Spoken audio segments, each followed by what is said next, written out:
결혼 7년 차에 이제 4살 된 아이 키우고 있는 주부입니다. 제 나이는 30 중반이에요. 남편과 백년해로 하고 싶은 마음이었는데 이제는 다 필요 없네요. 남편과 저는 동갑내기 부부입니다. 대학교 졸업할 때쯤 처음 서로를 알게 되었고 서로 취직을 하고 나서부터 연애를 시작하게 되었어요. 그렇게 연애 몇 년 하다가 여타 다른 부부들처럼 결혼까지 하게 되었습니다. 당시 저도 회사를 다니고 있었고 남편하고는 별반 차이 없는 벌이에 평범한 직장 다니고 있었습니다. 출산 예정일 한 달 전까지 맞벌이 부부로 일했고 아이 태어나고부터는 전업주부 생활하고 있습니다. 남편이 동갑이다 보니 가끔씩 어른스럽지 못한 부분을 볼 때가 많아요. 결혼했다고 해서 그 어른스럽지 못한 본성을 찍어누를 생각도 없었고 도가 지나치지 않는 한에서 항상 맞춰주려고 노력해왔습니다. 남편한테는 나쁜 버릇이라고 해야 하나?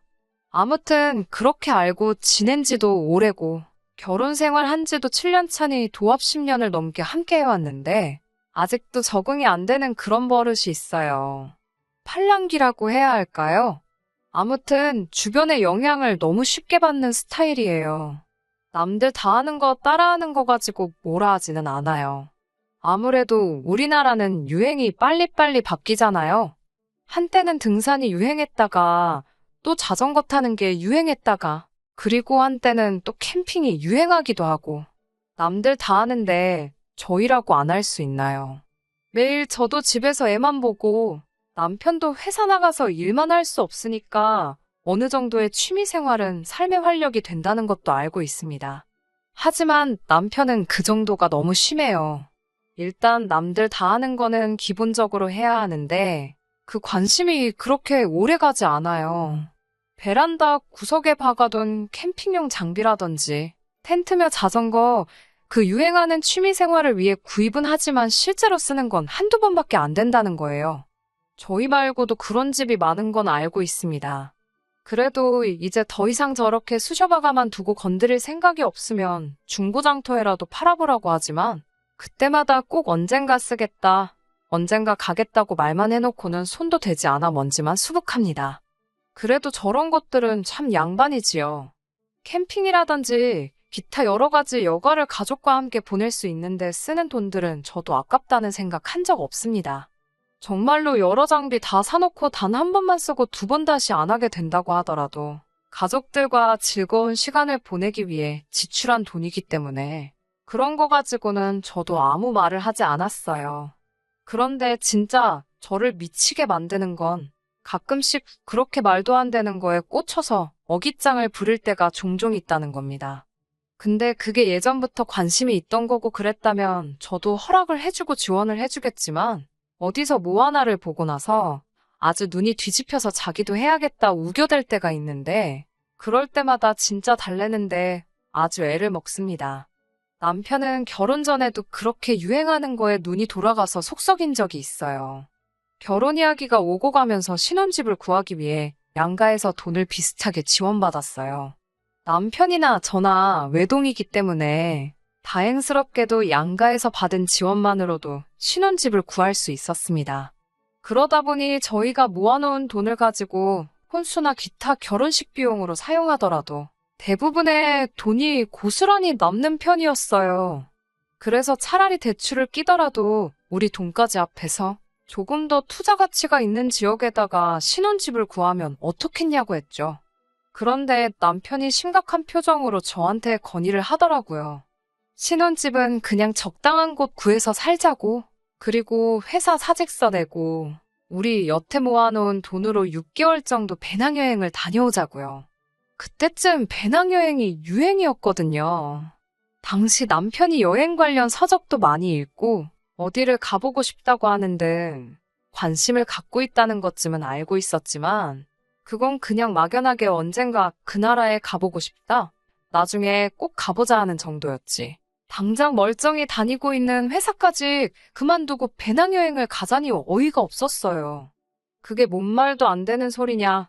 다녀오면 누가 우리 취직은 공짜로 시켜준대냐. 배낭여행도 좋지만 조금 현실을 봤으면 좋겠다 남편을 어르고 달랬습니다. 말한다고 바로 들어먹는 사람도 아니고 배낭여행 가자는 소리 더 이상 안 나오게 될 때까지 한 달 가까운 시간이 걸렸어요. 배낭여행을 다녀온 그 자체만으로도 기업에서는 우리를 다르게 볼 거다. 다녀오면 더 좋은 직장 취직은 따놓은 거나 마찬가지다 하면서 오히려 저를 설득시키려고 하더라고요. 아무리 그래도 그렇지 6개월 동안 배낭여행을 하면 둘이서 그 비용이 아무리 아꼈어도 5천만 원은 좋게 들지 않겠냐 했더니 너는 배낭여행이 무슨 호화 세계일주 생각하는 거냐고 하면서 현지에서 아르바이트 같은 거 하면서 모자란 비용을 충당하고 하는 게 배낭여행의 진짜 묘미가 아니겠냐고. 그러면 비용도 얼마 안 들고 추억도 많이 쌓지 않겠냐고 어깃장을 부리며 오히려 저를 나무라는데 제가 미쳤나요? 말도 안 통하는 나라에 가서 아르바이트까지 해가며 배낭여행을 하게요? 저는 당연히 거절했고 그 뒤로도 계속 배낭여행의 배짜도 꺼내지 못하게 만들 때까지 엄청 오랜 시간이 걸렸습니다. 아무튼 저는 안 간다고 했는데 남편이 그때 파혼 이야기까지도 꺼냈어요. 너랑 나랑은 가는 길이 다른 것 같다나요. 이게 다 뼈가 되고 살이 되는 경험이라고 견문을 넓히고자 함인데 왜 이해를 못 해주느냐 하면서 말입니다. 오죽하면 시어머니한테 연락해서 남편 좀 말려달라고 울면서 부탁할 정도였어요. 정말 그때는 이 사람 아니면 결혼을 못한다고 생각한 건지 차라리 그때 파혼을 했으면 이제 와서 이런 일이 있지도 않았을 거라는 생각까지 드네요. 사놓고 손 한 번 안 대는 캠핑 장비 같은 여가용품은 정말 양반입니다.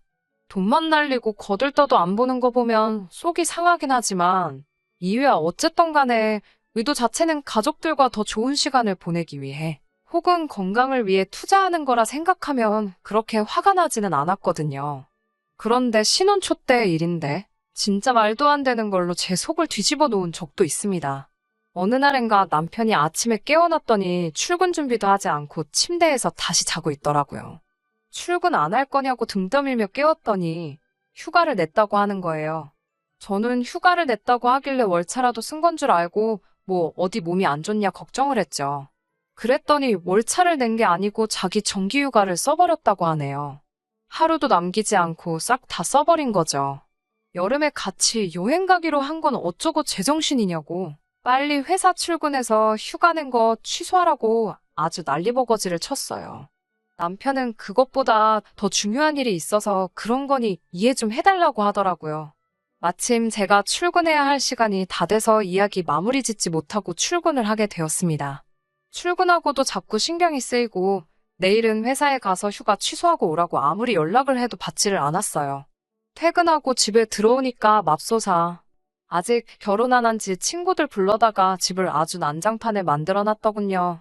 신혼집 리모델링 할 때 꽤 큰 돈 들여서 만든 붙박이장을 뜯어내고 옷방으로 쓰던 방을 개조해서 뭐 집안에다가 무슨 바를 만든 데나 어쩐 데나 하면서 지들끼리 아주 신이 나서 두드려 받고 난리가 났어요. 제정신이냐고 옷방으로 들어갔는데 이미 자기들끼리 필요한 거 다 만들어 놓고 냉장고도 어디서 구했는지 가져다 놓고는 이제 주말마다 술은 우리 집에 와서 마셔야겠다고 낄낄대고 있더라고요. 방 안에 보니까 주류백화점 쇼핑백이 보여서 열어보니 양주를 종류별로 한 20병 정도를 사왔더라고요. 이게 다 뭐냐고 하니까 칵테일을 만들려면 술이 여러 종류가 필요해서 산 거라고 하더라고요. 제가 참다가 양주 산다고 100만 원을 넘게 쓴 영수증을 보니까 더 이상 참을 수가 없어서 소리 빽 지르고 남편 친구들부터 다 집에서 내쫓아버렸어요. 실실대면서 있던 남편 친구들도 제가 소리 지르는 거 보니 이내에 겁을 먹고 눈치를 보면서 슬슬 밖으로 나가더라고요. 남편한테는 하루라도 빨리 가서 이 술들 환불해오는 게 신상에 좋을 거라고 내일 퇴근하고 돌아왔는데 이 술들이 아직 집에 있으면 보는 앞에서 술병 하나하나씩 다 깨부숴버릴 거라고 했어요. 남편은 자기가 해놓은 꼴을 보고도 적반하장으로 왜 내가 내 돈 벌어서 취미생활을 하려고 하는데 방해를 하느냐 따지기 시작했습니다. 내가 언제 취미생활을 못하게 했느냐고. 그런데 이건 해도 너무한 거 아니냐 한마디 했어요. 그리고 맨날 소주만 마시던 양반이 언제부터 양주에 취미가 붙었냐고 하니 이제는 자기도 어른이니까 맨날 소주만 마실 수 없지 않느냐면서 이것 좀 보라고 말하며 인터넷으로 뭘 하나 보여주더라고요. 동영상은 여자인 제가 딱 보기에도 남자가 눈 돌아갈 만한 취미 생활들을 전문적으로 다루는 동영상 채널이더라고요. 어두컴컴한 방 안에 포인트 조명을 넣어서 정말 멋들어지게 영화에나 나올 법한 바를 하나 만들어 놓고 양주를 한 잔씩 종류별로 리뷰해주거나 칵테일을 종류별로 어떻게 만드는지 상세하게 나와 있는 채널이었어요. 그 채널이 잘못한 게 아니죠. 또 어쩌다 저런 거 몇 개 보고서는 눈이 획 돌아가서 자기도 저걸 집에다가 똑같이 만들겠다고 내게 상의도 없이 휴가까지 내고 집안 살림까지 때려부숴가며 저 몰래 이렇게 하는 남편이 문제였어요. 그리고 언제부터 양주 마시는 게 자기 취미였다고 팔자에도 없는 취미 생활을 또 시작한 거죠. 아무튼 안 된다고. 이런 거 할 거면 결혼을 하지 말았어야지. 왜 부부가 같이 사는 집에다가 술집을 차리려고 하냐 했더니 입이 대빨 나와가지고는 제가 주말에 브런치 먹자고 와플 기계랑 커피 머신 산 거랑 뭐가 다르냐며 따지고 들더라고요. 똑같은 건 또 뭐냐고. 제발 좀 제정신 차리라고. 와플이나 커피는 우리가 우리 결혼 생활을 위해 사용하는 물건인데 집에 친구들 불러서 놀 생각에 집에다가 바를 만드는 거하고 어떻게 똑같을 수가 있냐고 따지니 저도 같이 양주를 마시면 공동을 위한 지출인 거나 마찬가지 아니냐고 하길래 너는 내가 술을 언제 마셨다고 양주 마시는 게 공동의 취미가 될 수 있겠냐고 하니 거품을 물며 기세등등하던 모습은 온데간데 없고 찍소리도 못하더군요. 아무튼 좋은 말로 할 때 친구들 다시 불러서 붙박이장도 다시 설치해놓고 집 난장판 만들어 놓은 거 다 치워놓고 이 값비싼 양주들도 다 환불해오라고 했습니다. 결국 남편은 휴가 다 써버린 걸 취소도 못해서 그렇게 그해 여름에는 어디 여행도 가지를 못했어요. 그나마 다행이라고 생각했던 건 그때 그렇게 한번 크게 내지른 덕분인지 그 뒤에는 저런 허튼 짓은 따로 안 하고 조용히 있더라고요. 양주는 환불했는데 한 병은 꼭 자기가 마셔보고 싶었던 술이라면서 끝까지 환불을 안 했어요. 그러고선 한 잔 마시고 취향이 안 맞았는지 아직도 저희 집 장식장 구석에서 한 잔 먹은 그대로 모셔두고 있습니다. 입에도 맞지 않는 양주 가지고 집에 바를 만드네 어쩌네 해놓고서는 술은 역시 소주라면서 그 뒤로 양주를 입에도 댄 적이 없어요. 물론 그러는 와중에 건강을 위해 자전거를 타겠다 하면서 자전거며 장비들 사는데 큰돈 들이고 그런 일은 있었지만 말 그대로 자전거 타는 게 건강을 위해라면 나쁘지 않겠다 싶어서 허락해줬어요. 정확하게 저를 이해시킬 수 있는 부분에 대해서는 저도 크게 반대하지 않고 저희 가계부가 허락하는 한에서는 남편도 건강한 취미생활 즐길 수 있게 저도 물심양면 지원해줬습니다. 100만 원 넘게 들여 자전거 사줬건만 다리 아파서 일에 지장 준다고 몇 번 타다 말았고 또 캠핑 장비도 비슷한 돈 들여서 구매했건만 제가 야외에서 저한테 벌레가 달려들어서 무서워했는데 제가 고생하는 것 같아서 캠핑은 땡기지가 않는다고 하고는 그 이후로 따로 캠핑을 간 적은 없었지만요. 남들 다 하는데 돈 아깝다고 못하고 하는 게 무조건 좋은 것만도 아니라고 생각하고 제 스스로 현모양처라고 자부하기는 그렇지만 그래도 최대한 일에서 받는 스트레스를 풀 수 있는 여건을 만들어주기 위해 노력 많이 했다고 생각합니다. 그렇게 저는 아이를 갖게 되고 아이 태어나면서부터는 회사 그만두고 집에서 아이 돌보며 남편이 벌어다주는 돈 관리하고 가게 꾸리고 살림하고 그렇게 별 탈 없이 평범하게 살고 있었습니다. 남편도 책임감이 생긴 건지 어줍잖은 취미생활 이야기는 남들 다 하는 거 말고는 딱히 말을 먼저 꺼낸 적이 없었어요. 그리고 얼마 전 일이네요. 주말 저녁에 술이 땡긴다는 남편을 위해서 이것저것 안주거리 할 만한 것들을 시키고 남편은 소주, 저는 무알콜 맥주에서 아이와 함께 같이 웃고 떠들면서 화기애애한 시간을 보내고 있었어요. 탁 트인 캠핑장 아니어도 집안일, 가족일 회사 이야기나 시사 문제 같이 이것저것 시시콜콜 대화를 나누는 것만도 즐겁더라고요. 그러다 대화가 아이 이야기로 넘어갔는데 남편이 뜬금없이 아이가 다 크면 우리 서로 각자 살아야지 하는 거예요. 그동안 크게 싸우거나 다툰 일도 없고 분위기 좋게 먹고 마시며 이야기하고 있었는데 각자 살자고 하는 말에 순간 망치로 뒤통수를 세게 얻어맞은 듯한 충격을 받았어요. 너무 충격적이다 보니 그 순간에는 말도 제대로 안 나오더라고요. 그리고 평소에도 아이가 다 크면 각자 살 생각을 하고 있었나 하는 생각에 눈물까지 나오려고 하더라고요. 남편은 제 반응을 보더니 대수롭지 않은 척 웃으면서 저한테 말을 하더라고요. 애가 다 크면 자기는 시골에 가서 살고 싶은데 제가 싫다고 했다는 거예요. 말문이 막혀서 제가 언제 시골에서 살기 싫다고 한 적이 있냐 물어보니 예전에 캠핑장 갔다가 보니 벌레도 무서워하는 것 같고 저번에 여행 갔을 때도 한적한 시골 동네 보고 이런 데서 살면 좋겠다고 한 자기 말에 제가 도시까지는 아니어도 이런 데서는 별로 살고 싶지 않다는 식으로 반응을 보였었다고 하는 겁니다. 남편은 애가 다 크면 그때쯤에는 모아놓은 돈 가지고 한적하게 시골에 가서 텃밭 가꾸면서 채소도 직접 기른 걸로 먹고 닭 몇 마리 키워다가 그날그날 신선한 계란도 먹고 그게 바로 신선 노름이 아니겠냐고 자기는 은퇴 후에는 꼭 시골에 가서 살고 싶다고 하는 거예요. 물론 시골 가서 살자고 해도 제가 거절했겠지만 그래도 저랑은 상의 한마디도 없이 제 의사 따위는 물어보지 않고 벌써 노후에 애 독립시키고 자기는 저랑도 떨어져서 혼자서 살겠다는 생각을 했다는 게 참 그렇더라고요. 그 짧은 시간 동안 속으로 저는 남편이 평소에 나한테 그렇게 시달리고 있었나? 하고 싶은 거 못하게 하고 바가지 긁기는 했지만 그래도 벌써부터 각자 살자는 말이 나올 정도로 크게 뭐라고 한 적은 없는 것 같은데 하는 생각부터 애가 이제 겨우 4살인데 벌써부터 각자 살고 싶다는 말을 꺼내다니 싶었습니다. 아이 태어나면서 맞벌이 그만두고 외벌이로 살고 있었는데 제가 일을 안 해서 자기가 번 돈을 가족을 위해 쓰는 게 아까워서 그러는 건가 하는 생각까지 정말 오만 가지 생각이 짧은 시간 동안 다 들었어요. 그러다 정신이 퍼뜩 들어서 아무리 애가 무슨 말하는지 못 알아듣는다지만 그게 지금 애 보는 앞에서 할 소리냐고 따져 물었습니다.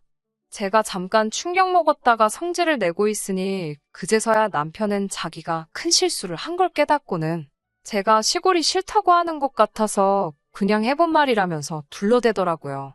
그러면서 얼마 전에 TV 프로그램을 하나 봤는데 시골에서 아궁이에 불 피워가며 직접 음식 해먹고 그러는 게 너무 좋아 보여서 해본 소리라고 변명을 하기 시작했습니다. 또 그놈의 못된 팔랑귀가 화근이 된 거였어요. 시골에서 살아본 적도 없는 두 사람이 그냥 의지만으로 텃밭 가꾸면서 지낸다고 사라지겠나요? 당장 혼자서는 가스불도 제대로 못 붙이는 사람이 아궁이에 불을 피워서 밥을 해먹고 살자니 정말 그게 지 입에서 나올 만한 소린가 싶었습니다. 그러면서도 평생 우리 아들과 마누라 위해서 돈 갖다 바치면서 분골셋인 열심히 살겠다고? 제 가까이로 달라붙어서는 장난식으로 아양을 다 떨더라고요. 그 와중에도 자기가 혼자서 돈 벌고 있다고 유세를 부리는 식으로 말을 하니 정말 이제는 인내심의 마지막이 왔다고 생각했어요. 그런데 또 사과한다고 옆에 와서 하는 말이 어차피 나중 가서 다 늙으면 내가 이렇게 말 안 해도 각자 살고 싶어질 거라고. 그게 무슨 엄청 재미있는 농담인 것 마냥 너스레를 떨면서 말하는데 아주 꼴보기가 싫더라고요. 제 옆에서 아양 떨면서 헛소리하던 남편을 그 길로 냅다 발로 걷어차버렸습니다. 바닥에 처참하게 나자빠진 남편은 쓰러진 채로 저를 올려다보며 이게 뭐하는 짓이냐고 사과하는데 왜 때리냐고 아주 성질을 내더라고요.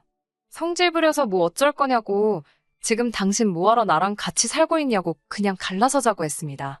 보아하니 나랑 헤어지고 싶은가 본데 아이 때문에 애가 다 클 때까지 억지로 내 옆에 붙어서 살 필요 없다고 한마디 했어요. 어차피 애 크고 나서 헤어질 거면 그냥 지금 헤어지자고요. 월급이라고 얼마 벌어오는 거 가지고 쓰고 싶은데 못 쓰게 한다고 유세 부리고 싶었나 본데 내가 일을 할 줄 몰라서 안 하는 줄 아냐고. 아이도 이제 어린이집에 보낼 수 있고 이미 오래전부터 친정어머니께서 아이 돌봐줄 테니 복직하고 싶으면 복직하라는 말씀도 하셨다고 말해줬고 먼저 있던 직장에서도 저한테 가끔씩 연락이 오고 있다는 사실까지도 말해줬습니다. 또 없다고 애랑 내가 굶어 죽을 줄 아냐고. 당장 결혼할 때 배낭여행 안 가고 좋은 집 구해서 집값 오른 것만 가지고도 10년은 놀고 먹을 수 있다고.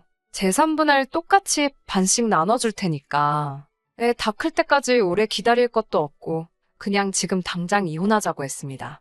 이혼하자고 꺼낸 저의 말에 남편은 손이 발이 되도록 싹싹 빌었지만 저도 매번 이런 식으로 남편이 뭐 하나에 꽂힐 때마다 계속 이렇게 시달려야 한다는 생각을 하니 더 이상 참을 수 없었습니다. 한두 번도 아니고 쓸데없는 거에 꽂히면 제가 뜯어말려서 제정신 차리게 만들 수는 있지만 그 과정에서 정신적으로 소비하는 감정이 감당 못할 만큼 커져버렸어요. 아무리 TV에서 본 시골 생활이 좋아 보였다 할지라도 배우자인 저와는 아무런 상의도 없이 이미 미래에 이혼해서 각자 살 계획까지 세웠는데 앞으로는 또 뭘 보고 어떤 돌발 행동을 할지 그 눈치 보면서 살 수도 없는 노릇이라 생각했습니다. 그래서 남편에겐 단호하게 이혼 말고는 다른 방법이 없다. 딱 잘라 말했네요. 부랴부랴 며칠 뒤에 시어머니도 제게 연락해서 애가 아직 철이 덜 들어서 그런 거니 용서해달라고 하셨지만 철이 덜 들었다고 하기에 결코 저희 나이가 어린 나이도 아니지 않느냐. 언제까지 이런 식으로 저 혼자 스트레스 받아가며 살아야 할 이유가 또 있느냐 말씀드렸어요. 아무리 남편이 한 말이 농담이었다고 하더라도 언중유골이라고 자기 혼자 돈 버는데 쓰고 싶은데 못 쓰게 한다고? 이혼까지 생각하고 있는 그 본심이 자기도 모르게 묻어나온 거 아니겠냐고.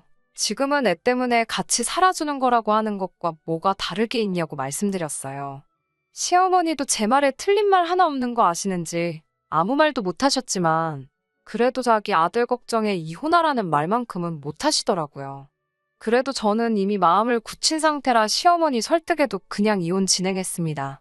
반반 결혼하기는 했지만 지금 집은 남편 말대로 배낭여행 다녀왔으면 사지도 못할 집이었으니 법원에서 청구하는 만큼만 남편 몫으로 해주기로 하고 제가 갖기로 했어요. 이혼 과정에서 친정어머니께서 상주하시며 아이를 돌봐주셨고 저는 다시 취직을 할 수 있었고요. 다행스럽게도 양육권 또한 제가 가져올 수 있었습니다. 남편은 아이가 다 클 때까지 양육비를 지급해 주어야 했고요. 남편도 분명 행복할 거예요. 이제 자기가 하고 싶은 쓸데없는 거 전부 다 해도 하지 말라는 사람도 없고 잔소리하는 사람도 없을 테니까요. 아니면 일찍부터 평생의 소원인 귀농을 준비해도 되겠네요. 무슨 일이 되었든 항상 도가 지나치지 않고 적당히 하는 게 중요한 게 아닐까 하는 생각이에요. 제가 다른 사람을 또 만날 거라는 기대는 없지만 적어도 다음에 누군가를 만난다면 적당한 선을 지킬 줄 아는지부터 봐야 할 것 같아요. 끝까지 들어주셔서 감사합니다. 오늘의 사연은 여기까지입니다. 구독과 좋아요, 알람 설정 부탁드리고 더 좋은 사연으로 다시 찾아뵙겠습니다. 감사합니다.